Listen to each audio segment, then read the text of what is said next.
Hello my dear friends. तो कैसे हैं आप लोग? आई होप कि आप लोग बहुत ही अच्छे होंगे और आप लोगों की तैयारी भी काफ़ी अच्छी चल रही होगी। तो स्वागत है आप सभी लोगों का मेरे YouTube channel air force lover MKY पर। तो दोस्तों, आज से हम आप लोगों के महामैराथन क्लास स्टार्ट कर रहे हैं, जो कि UP polytechnic six semester CS एवं IT सभी ब्रांचों के लिए होगा। नोट में यहाँ पर आप लोग देख सकते हैं कि यूट्यूब पर सबसे सरल एवं आसान भाषा में ये क्लास आप लोगों को प्रोवाइड कराई जाएगी, जो कि डाटा साइंस एवं मशीन लर्निंग की क्लास है। यदि आप लोग ध्यानपूर्वक इस क्लास को हमारे देख लेते हैं तो आप लोग 100% देखिए पेपर में अवश्य अवश्य ही पास हो जाएंगे। तो चलिए आज की अपनी इस क्लास को हम लोग स्टार्ट करते हैं बिना किसी देरी के साथ। वीडियो को आगे बढ़ने से पहले आप लोगों से रिक्वेस्ट है दोस्तों, यदि आप लोग हमारे वीडियो को अभी तक शेयर नहीं किए तो प्लीज़ आप लोग वीडियो को शेयर कर दीजिएगा। तो चलिए आज की अपने वीडियो को हम लोग स्टार्ट करते हैं। तो अपने पहले क्वेश्चन को हम लोग डिस्कस करते हैं। देखिए सबसे पहला क्वेश्चन हम लोग क्या दिया कि डेटा माइनिंग का प्रयोग कैसे किया जाता है, विस्तार पूर्वक समझाइए। तो यहाँ पर आप लोग देख सकते हैं लिखा है कि use of data mining. Use of data mining, data mining में बिल्कुल रॉ डेटा की जांच की जाती है, जिसके बाद रॉ डेटा में से अपनी ज़रूरत की जानकारी इकट्ठा की जाती है, जिसका प्रयोग विश्लेषण के लिए किया जाता है। अगर आप एक बिजनेसमैन में डेटा माइनिंग तकनीकी का इस्तेमाल की बात करें तो डेटा माइनिंग द्वारा अपने कस्टमर से जुड़ी जानकारी कलेक्ट की जाती है, जैसे ग्राहकों की पसंद, ज़रूरतें, मांग इत्यादि, और इसी के आधार पर बिजनेस की मार्केटिंग रणनीतियाँ बनाई जाती हैं और सेल को बढ़ाया जाता है। उदाहरण के तौर पर जैसे आप इंटरनेट पर कोई प्रोडक्ट सर्च करते हैं तो आपके द्वारा सर्च की गई जानकारी का एक रिकॉर्ड स्थापित किया जाता है, जो एक डेटा के रूप में इंटरनेट पर मौजूद सर्वर पर सेव हो जाता है। और जब कभी आप फिर से इंटरनेट का इस्तेमाल करते हैं तो आपको पिछले सर्च किए गए प्रोडक्ट से जुड़ी दूसरी और नई जानकारियाँ दिखने लगती है। तो यह सब डेटा माइनिंग द्वारा ही होता है, जिससे डेटा माइनिंग प्रोसेस द्वारा एक ऐसे रॉ डेटा को फिल्टर करके इंफॉर्मेशन जुटाई जाती है और बिजनेस डेवलपमेंट में उसका इस्तेमाल किया जाता है। डेटा माइनिंग का प्रयोग किस प्रकार किया जाता है, तो मैं आप लोगों को दोस्तों बताऊंगा। जैसे कि आप लोग जैसे मान लीजिए कि यूट्यूब है, आप लोग यूट्यूब पर कुछ भी चीज़ सर्च करते हैं, यूट्यूब पर आप लोग कुछ भी चीज़ सर्च करते हैं, जैसे कि आप लोग सर्च किया डी डाटा साइंस एवं मशीन लर्निंग की इम्पॉर्टेंट क्वेश्चन एंड आंसर। यदि आप लोग जैसे मान लीजिए कि यूट्यूब पर सर्च कर दिए, सर्च करने के बाद आपने कोई वीडियो को क्लिक कर दिया, वीडियो के लिए आप लोग कोई वीडियो भी जैसे कि मान लीजिए कि आप लोग कोई वीडियो देख लिए, तो कुछ समय बाद जैसे 2-3 घंटे बाद तो आप लोग फिर से आप जब आप लोग अपना यूट्यूब ओपन करेंगे तो आपके फ़ोन में डेटा साइंस से रिलेटेड अन्य वीडियो भी देखने को मिल जाएंगे। तो यही यहाँ पर लिखा है कि डेटा माइनिंग का प्रयोग किस प्रकार से किया जाता है। तो आप लोग समझ गए होंगे कि आप लोग तो आप लोगों को समझ में आ गया होगा। एक और आसान तरीके से मैं आप लोगों को बताऊं कि जैसे मान लीजिए कि जब आप लोग अपना यूट्यूब खोलते हैं, आप लोग जिस कैटेगरी से ज़्यादा वीडियो देखते हैं, जैसे कि मान लीजिए कोई कोई स्टूडेंट है जो कि स्पोर्ट कैटेगरी से ज़्यादा वीडियो देखता है, तो उसको उसको यूट्यूब चैनल पर क्या आएगा, सिर्फ और सिर्फ उसकी स्क्रीन पर क्या आएगा, स्पोर्ट्स से रिलेटेड ही वीडियो आते हैं। यदि कोई एजुकेशन का वीडियो देखता है, यानी कि कोई यदि पढ़ाई का वीडियो देखता है, तो उसको यूट्यूब चैनल पर केवल पढ़ाई वाला वीडियो आता है। ठीक है, इस प्रकार हम लोग डेटा माइनिंग को यूज करते हैं। ठीक है, उसके बाद देखिए क्या लिखा है कि डेटा माइनिंग के कौन कौन से अनुप्रयोग होते हैं, इसके बारे में बताना है। तो देखिए यहाँ पे लिखा है कि डेटा माइनिंग के अनुप्रयोग या एप्लीकेशन ऑफ डेटा माइनिंग, इनका प्रयोग बहुत सी जगहों पर विस्तार पूर्वक किया जाता है। सबसे पहला कहाँ पे किया जाता है, हेल्थ केयर में इसका प्रयोग किया जाता है। देखिए यहाँ पे क्या लिखा है कि इसका प्रयोग कई मरीजों के रोग के बारे में पता लगाया जाता है। यह एक ऐसे हॉस्पिटल के बारे में जानकारी देता है जहाँ मरीज का इलाज कम पैसे में और कम समय में हो जाए। यानी डेटा माइनिंग का सबसे पहला प्रयोग किया गया कि इसका उपयोग हेल्थ केयर में किया जाता है। दूसरा क्या होता है, मार्केट के क्षेत्र में भी इसका उपयोग किया जाता है। देखिए यहाँ पे क्या लिखा है कि डेटा माइनिंग के द्वारा कस्टमर के बिहेवियर का पता लगाया जाता है। इसमें यह देखा जाता है कि कस्टमर कुछ सामान खरीदा है तो वह इसके द्वारा कौन कौन सा सामान खरीदेगा। उसके बाद तीसरा इसका एप्लीकेशन क्या है कि एजुकेशन के क्षेत्र में इसका उपयोग किया जाता है। डेटा माइनिंग का प्रयोग करके स्टूडेंट के रिजल्ट को प्रोजेक्ट किया जाता है और यह भी बताता है कि कैसे किसी स्टूडेंट को टेक करें और या किसी स्टूडेंट को कि आज क्या टेक करें। एजुकेशन के क्षेत्र में भी इसका महत्वपूर्ण उपयोग है। देखिए यहाँ पे क्या लिखा है कि डेटा माइनिंग का प्रयोग करके स्टूडेंट के रिजल्ट को प्रिडिक्ट किया जाता है और यह भी बताता है कि किसी स्टूडेंट को टेक करें और क्या टेक करें। और उसके बाद क्या है कि फ्रॉड को डिटेक्ट करने में भी फ्रॉड जो जानकारियाँ होती हैं उसको डिटेक्ट करने में भी डेटा माइनिंग का बहुत ही महत्वपूर्ण उपयोग है। देखिए यहाँ पे क्या लिखा है कि आजकल बहुत से फ्रॉड हो रहे हैं जिससे लाखों लोग का पैसा बर्बाद हो जाता है। इससे बचने के लिए भी डेटा माइनिंग का उपयोग किया जा रहा है। आई होप दोस्तों कि आप लोगों को डेटा माइनिंग के जो कि एप्लीकेशन समझ में आ गए होंगे। यदि आप लोगों को डेटा माइनिंग का एप्लीकेशन पूछे पेपर तो सबसे पहले आप लोग क्या लिखेंगे कि हेल्थ केयर में इसका उपयोग किया जाता है। हेल्थ केयर में इसका उपयोग किया जाता है। दूसरा क्या लिखेंगे आप लोग, मार्केट के क्षेत्र में इसका उपयोग बहुत ही महत्वपूर्ण है। तीसरा आप लोग क्या लिखेंगे कि एजुकेशन के क्षेत्र में इसका उपयोग किया जाता है। चौथा क्या लिखेंगे, फ्रॉड को डिटेक्ट करने में इसका उपयोग किया जाता है जिससे कि लाखों लोगों का जो कि पैसा बर्बाद हो जाता है, पैसा को बर्बाद होने से बचाया जाता है। तो ये हमारे सभी क्या हो गए, डेटा माइनिंग के अनुप्रयोग हो गए।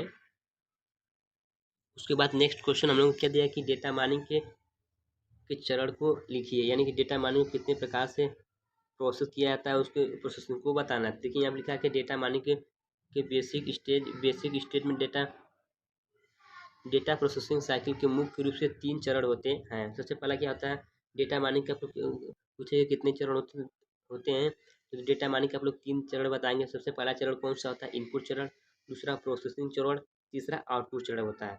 इनपुट चरण क्या होता है, देखिए हम यहाँ क्या लिखा है कि इस चरण में इनपुट डाटा को प्रोसेसिंग के लिए एक कन्वेंट फार्म में प्रिपेयर किया जाता है। ये फार्म प्रोसेसिंग मशीन के ऊपर निर्भर करते हैं। उदाहरण के लिए जब इलेक्ट्रॉनिक कंप्यूटर का इस्तेमाल किया जाता है तब इनपुट डाटा को किसी एक मौजूद मीडियम में स्टोर किया जाता है, जैसे मैग्नेटिक डिस्क, टेप डिस्क और कुछ एग्जाम्पल। दूसरी बात क्या है कि प्रोसेसिंग प्रोसेसिंग क्या होता है उसका इसमें क्या होगा कि इसके द्वारा इसका निर्माण किस प्रकार से किया जाता है उसी को हम लोग क्या कहते हैं, प्रोसेसिंग कहते हैं। देखिए यहाँ पे क्या लिखा है कि इस चरण में इनपुट डाटा को प्रोड्यूस डाटा में बदला जाता है। इसमें क्या आता है, इनपुट डाटा जो हमारा आता है उसमें किस में बदला जाता है, change into the produce data में इसमें बदला जाता है। और यूजफुल फार्म होता है, उदाहरण के लिए जैसे किसी कंपनी में सेल की समरी कैलकुलेट करने के लिए सेल ऑर्डर को देखा जाता है। उसके बाद क्या लिखा है कि इसका उपयोग किस में किया जाता है, आउटपुट के क्षेत्र में भी किया जाता है। इस चरण में इसके पूर्व के प्रोसेसिंग स्टेप के रिजल्ट को कलेक्ट किया जाता है और आउटपुट डाटा का कोई पर्टिकुलर फॉर्म इसके ऊपर निर्भर करता है कि उस डाटा को किस तरह से इस्तेमाल किया जाता है। उदाहरण के लिए आउटपुट डाटा में कोई एम्प्लॉय के पे चेक भी हो सकते हैं। तो डेटा माइनिंग के कितने चरण हो गए, तो सबसे पहला चरण कौन सा होगा कि इनपुट चरण। सबसे पहला चरण कौन सा हो गया, इनपुट चरण। दूसरा कौन सा चरण हो गया, प्रोसेसिंग चरण। तीसरा कौन सा चरण हो गया हम लोगों का, आउटपुट चरण। तो डेटा माइनिंग के कुल कितने चरण होंगे, तो डेटा माइनिंग के कुल 3 चरण होंगे। सबसे पहला चरण कौन सा हो गया, इनपुट चरण, दूसरा प्रोसेसिंग चरण, तीसरा आउटपुट चरण। यदि आप लोगों को हेडिंग भी याद रहता है तो भी आप लोगों को अच्छे ग्रो से अपने से बना कर लिख सकते हैं, ठीक है। तो हेडिंग ही मेन है, आप लोग हेडिंग को नहीं भूलिएगा, ठीक है। चलिए नेक्स्ट क्वेश्चन की तरफ हम लोग चलते हैं। देखिए आप क्या लिखा है कि मशीन लर्निंग से आप क्या समझते हैं, इसके बारे में विस्तार पूर्वक वर्णन कीजिए। देखिए आप क्या लिखा है कि मशीन लर्निंग एक प्रकार की लर्निंग है जिसमें मशीन बिना उसे एक्सप्लिसिटली प्रोग्राम किए खुद अपने आप ही लर्न करता है, उसे मशीन लर्निंग कहते हैं। ये एआई का एक प्रकार का एप्लीकेशन जो कि सिस्टम को वो एबिलिटी प्रदान करता है जिससे वह ऑटोमेटिकली अपने एक्सपीरियंस से लर्न और इम्प्रूव कर सके।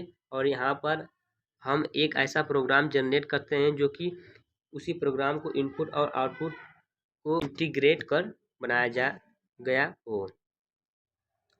यानी मशीन लर्निंग का आशा मेन आशा क्या हुआ कि मशीन लर्निंग जो हमारी होती है क्या होती है, एक लर्निंग प्रक्रिया होती है जिसमें मशीन बिना उसे एक्सप्लिसिटी प्रोग्राम किए खुद ही अपने आप ही लर्न करती है।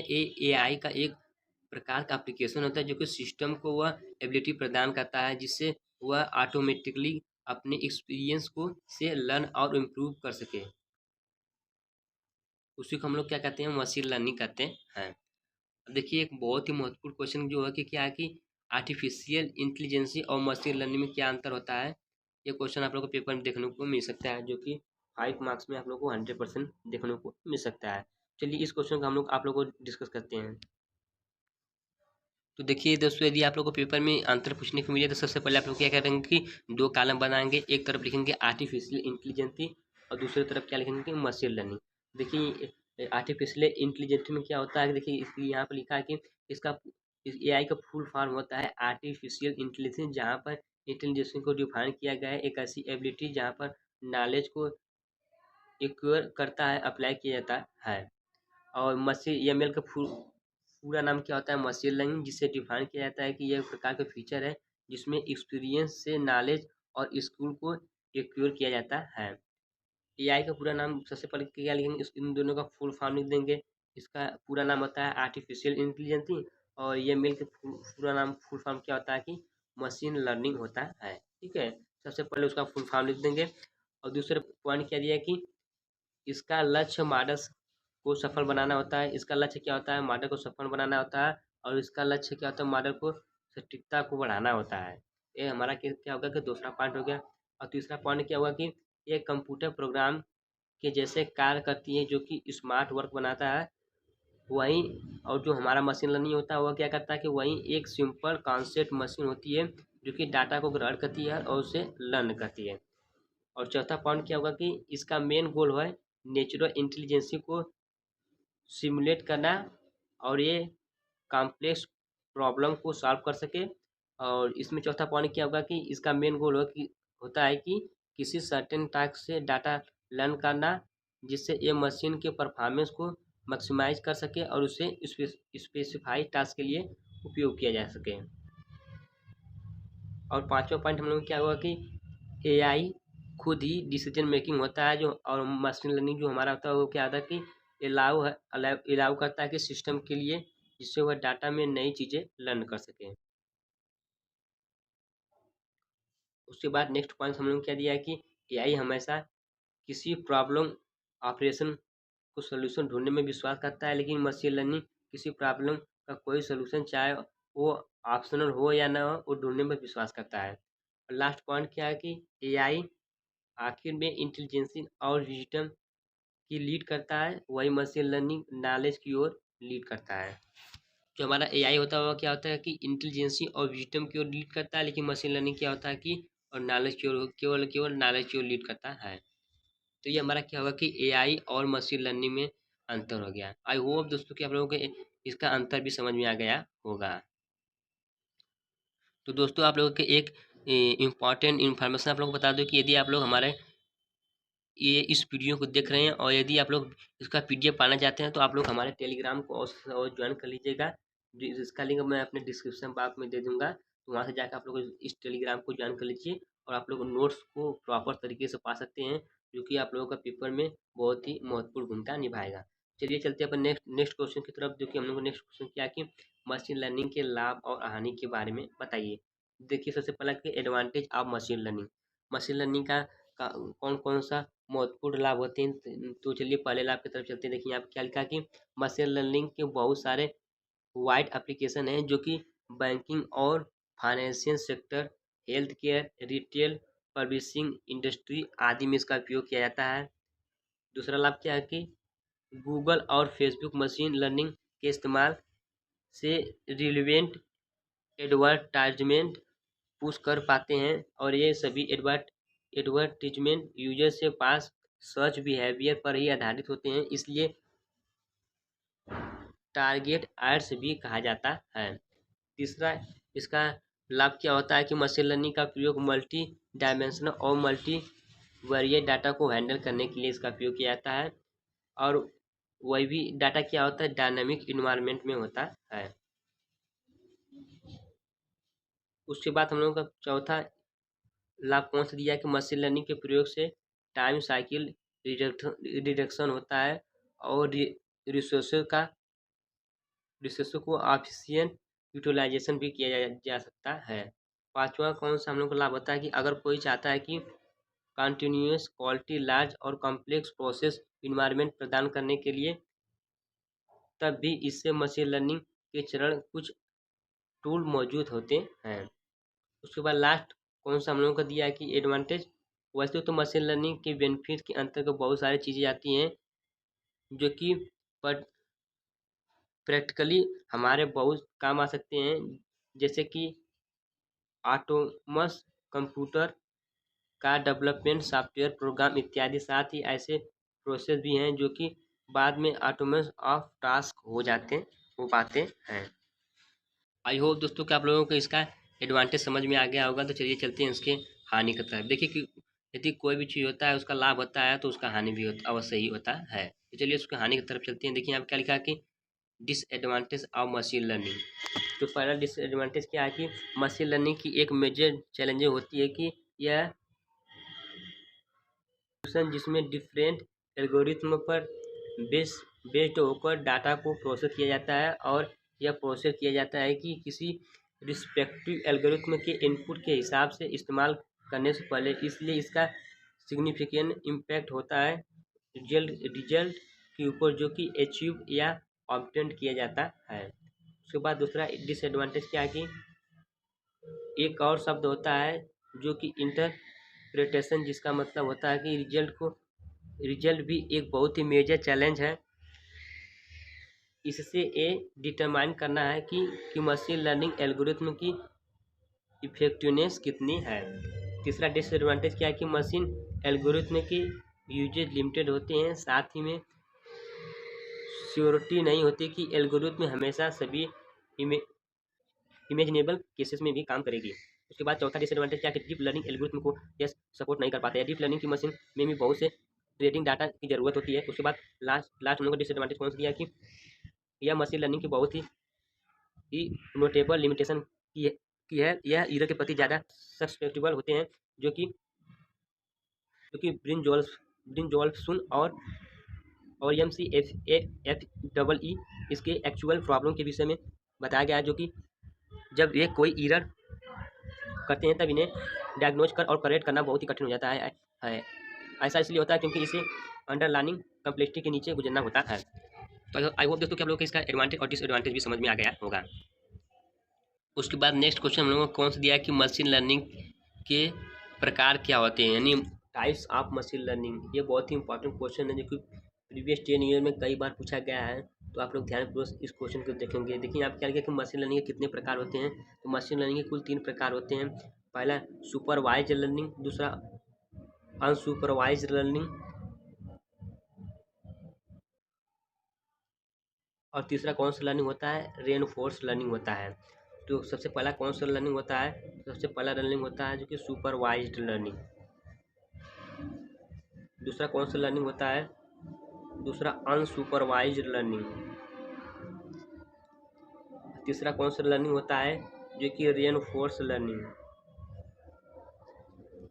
तो ये इन सभी लर्निंग के बारे में हम लोग डिटेल में पढ़ते हैं। देखिए यहाँ पे सबसे पहला कौन सा लर्निंग दिया है, सुपरवाइज लर्निंग किसे कहते हैं। देखिए यहाँ पे लिखा है कि इस लर्निंग में इनपुट के रूप में लेबल्ड डाटा, जिसमें एग्जाम्पल तथा आंसर शामिल होते हैं, और फिर एल्गोरिथम इन लेबल डाटा के आधार पर ही सही रिजल्ट का अनुमान लगाता है। सुपरवाइज लर्निंग के 2 प्रमुख भाग होते हैं। सबसे पहला कौन सा भाग दिया है कि रिग्रेशन और क्लासिफिकेशन। सुपरवाइज लर्निंग क्या होता है कि इसमें जो कि एग्जाम्पल तथा आंसर, जो कि एग्जाम्पल क्वेश्चन तथा इसमें आंसर का जवाब दिया जाता है, उसे हम लोग क्या कहते हैं, सुपरवाइज लर्निंग कहते हैं। और सुपरवाइज लर्निंग जो हमारे होते हैं क्या होते हैं, तो लेबल्ड डाटा के आधार पर इसका उपयोग किया जाता है, उसी को हम लोग सुपरवाइज लर्निंग कहते हैं। और सुपरवाइज लर्निंग 2 प्रकार के होते हैं। पहला कौन सा होता है, रिग्रेशन, दूसरा क्लासिफिकेशन। इसके बाद कौन सा लर्निंग दिया कि अनसुपरवाइज लर्निंग किसे कहते हैं। दूसरा कौन सा हो गया अनसुपरवाइज लर्निंग। देखिए यहाँ पे इसमें क्या लिखा कि इनमें इनपुट के रूप में लेबल डाटा की ओर आंसर नहीं दिया जाता है। इसमें एल्गोरिथ्म के डाटा के आधार पर अनुमान लगाया जाता है। अनसुपरवाइज लर्निंग दो प्रकार के होते हैं, पहला क्लस्टरिंग, दूसरा एसोसिएशन। ठीक है, उसमें क्या होता है कि एग्जाम्पल देता है, आंसर के आधार पर उसका उपयोग किया जा रहा था, लेकिन इससे क्या होगा कि इसमें इनपुट के रूप में लेबल डाटा की ओर आंसर नहीं दिया जाता, लेकिन इसमें एल्गोरिथ्म के आधार पर डाटा को अनुमान लगाया जाता है। उसी को हम लोग क्या कहते हैं अनसुपरवाइज लर्निंग कहते हैं। और अनसुपरवाइज लर्निंग जो होता है हमारा दो प्रकार का होता है, पहला क्लस्टरिंग, दूसरा एसोसिएशन। तीसरा कौन सा लर्निंग होता है, तीसरा जो कि हम लोग का लर्निंग है रेनफोर्स लर्निंग। रेनफोर्स लर्निंग किसे कहते हैं, देखिए आप लिखा है कि इस लर्निंग में एल्गोरिथ्म शोन के रिवार्ड और फीडबैक के इनपुट के रूप में यूज करता है, उसे हम लोग क्या कहते हैं रेनफोर्स लर्निंग कहते हैं।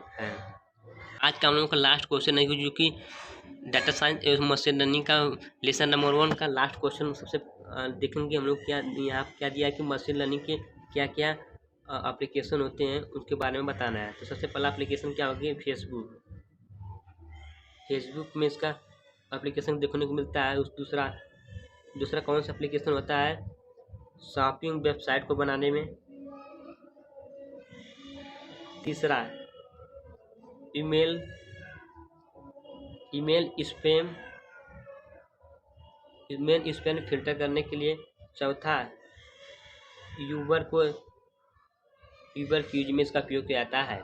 चलिए इन्हीं सभी चीज़ों के बारे में थोड़ा थोड़ा हम लोग डिटेल में पढ़ लेते हैं। देखिए यहाँ पर सबसे पहला एप्लीकेशन कौन सा दिया है कि फेसबुक के क्षेत्र में दुनिया भर में फेसबुक का इस्तेमाल काफ़ी बड़ी मात्रा में किया जाता है और हम सभी इसका इस्तेमाल करते हैं। और मशीन लर्निंग का इस्तेमाल फेसबुक के में ऑटोमेटिक फ्रेंड टैगिंग सजेशन में किया जाता है, जिसमें फेस रिकॉग्निशन के आधार पर फेसबुक अपने डेटाबेस में चेक करता है और किसी भी डेटा में इमेज को पहचानता है। यानी कि जो हमारे फ्रेंड रिक्वेस्ट होता है, जो हम कोई फ्रेंड रिक्वेस्ट भेजता है तो उसमें क्या होता है फेस डिटेक्शन और इमेज रिकॉग्निशन के आधार पर फेसबुक अपने डेटाबेस में चेक करता है कि वह वही लड़का है। ठीक है, ये आप लोग जिसे फेसबुक पर सर्च किए कि मान लीजिए सर्च किए राकेश, तो राकेश सर्च किए तो राकेश का आप लोग को जो कि राकेश के बारे में कई लोग राकेश के नाम से अपना जो कि अपनी आईडी बनाएंगे तो वहाँ पर सभी लोगों का फोटो आ जाएगा। ठीक है, तो आप लोग देखेंगे कि इसमें से कौन सा राकेश को आप लोग जानना है तो आप लोग को वहाँ पर क्या देखने को मिलेगा, तो आप लोगों को वहाँ पर क्या देखने को मिलेगा कि वहाँ पर सभी लोगों का फोटो आ जाएगा। तो आप लोग वहाँ से आसानी पूर्वक से देख सकते हैं कि हाँ इसी राकेश को हमें ढूंढना था, तो आप लोग आसानी से फेसबुक की मदद से ढूंढ सकते हैं। ठीक है, दूसरा क्या है शॉपिंग वेबसाइट में इसका उपयोग किस प्रकार किया जाता है। देखिए आप लिखा है कि अगर आप ऑनलाइन खरीदते हैं तो आपने देखा होगा कि आपके सर्च किए गए प्रोडक्ट से जुड़ी जानकारियाँ आपको हर जगह दिखाई देने लगती हैं। देखिए जो कि हमने आप लोगों को यूट्यूब वाला अभी एग्जांपल दिया कि यदि आप लोग कोई भी यूट्यूब पर चीज़ सर्च करते हैं तो आप लोग को वही चीज़ें बार बार दिखने को मिलती हैं। जैसे कि आप लोग अमेज़न से मान लीजिए कोई चीज़ सर्च कर रहे हैं। ठीक है, अमेज़न से आप लोग मान लीजिए कोई चीज़ मंगवाना चाहते हैं, आप लोग सर्च कर दिए कि हमें एक वॉच चाहिए। ठीक है, एक वॉच चाहिए तो आप लोग के सामने ढेर सारी वॉच आएंगे, बहुत सारी वॉच आप लोगों के सामने खुलकर आ जाएंगे। ठीक है, आप लोग जो वॉच पसंद करना चाहते हैं उसको पसंद कर लेंगे। ठीक है, और कुछ समय बाद देखेंगे कि आपके गूगल पर, फेसबुक पर और यूट्यूब पर हर जगह आपके क्या देखने को मिलेगा वॉच का मैसेज और गूगल एडसेंस चलने लगेगा। ठीक है, आपको हर जगह वही चीज़ें देखने को मिलने लगती है। ठीक है, उसी का क्या कहते हैं कि उसी को हम लोग क्या कहते हैं कि जो कि मशीन लर्निंग का हमारा क्या है, ये भी एक महत्वपूर्ण एप्लीकेशन है गया। तीसरा क्या है कि ईमेल स्पैम फिल्टर के रूप में भी इसका उपयोग किया जाता है। यहाँ पर लिखा है कि ईमेल इस्तेमाल करते समय आपने देखा होगा कि कैसे सिर्फ हमारी ज़रूरत की ईमेल्स कोई ईमेल इनबॉक्स में आती है और अधिकतर जो हमारी स्पैम नाम से बने फोल्डर में चली जाती हैं। यानी कि जब आप लोग ईमेल देखते हैं, आप लोग को ईमेल पर कोई भी मेल आती है जो कि आप लोग ज़रूरत की केवल ही ईमेल आती है और जो कि जो कि स्पेन ईमेल होती है, और स्पेन ईमेल बॉक्स नाम से जो फोल्डर बनाता है उसमें चली जाती है, ठीक है। और इसके पीछे भी मशीन लर्निंग का भी इस्तेमाल किया जाता है। लास्ट हम लोग कौन की यूबर। यूबर क्या होता है, देखिए यहाँ पे लिखा है कि अगर आप यातायात के लिए यूबर का इस्तेमाल करते हैं तो आपने देखा होगा कि किसी तरह से यूबर खुद ही कस्टमर की लोकेशन का पता लगाता है। ये रियल टाइम में गाड़ी की एक्चुअल लोकेशन दिखाता है और ड्राइवर के सबसे छोटे और खुले रास्ते के बारे में पता चलता रहता है, और साथ ही हमारी भारी मांग पर अपने चीज में फेरबदल भी करता है। और यह सब मशीन लर्निंग के द्वारा ही संभव हुआ है। तो आई होप दोस्तों कि जो कि मैंने आप लोगों के सामने जो कि चैप्टर नंबर 1 में डाटा साइंस एवं मशीन लर्निंग के बहुत ही इम्पॉर्टेंट क्वेश्चन और आंसर को आसानी पूर्वक आप लोगों के साथ डिस्कस किया है, जो कि बहुत ही आप लोगों को अच्छा लगेगा। तो प्लीज़ दोस्तों आप लोगों से रिक्वेस्ट है कि इस वीडियो को आप लोग अपने अन्य दोस्तों के साथ भी बहुत ही ज़्यादा शेयर करें, जिससे वो लोग भी आसानी पूर्वक से इस वीडियो को देख पाएँ और अच्छे पूर्वक से समझ पाएँ। तो मिलते हैं एक नए वीडियो में, तब तक के लिए जय हिंद, जय भारत, वंदे मातरम।